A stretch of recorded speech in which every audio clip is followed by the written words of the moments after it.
Ministério da Administração Estatal será reduz funcionário contratado no casuais.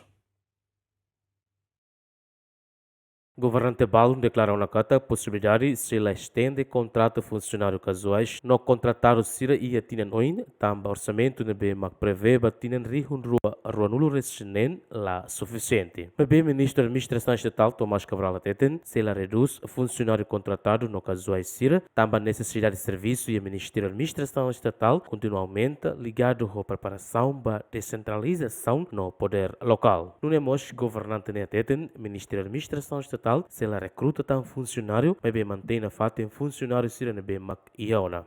Ita buat hakar poder lokal lao, ita mantém buat nebe iha. Ita buat hakar de reduz, ita hasil dali kalau. Se orçamento ba salário vencimento Ministério das Finanças função pública halo tem na corte se ora tulisan sira.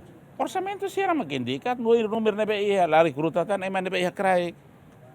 So ia aumento det ma orçamento ba operador trator sira na ba kal $30 fula ida ba sira operacional. Tir portal transparência governo nebe mak GMN acessa e tolo nulo fula ne execução orçamento tinene o Ministério da Administração Estatal foi em 15% o aluno recém ida. Aderes Semenes, bem-vindos Semenes, GMN.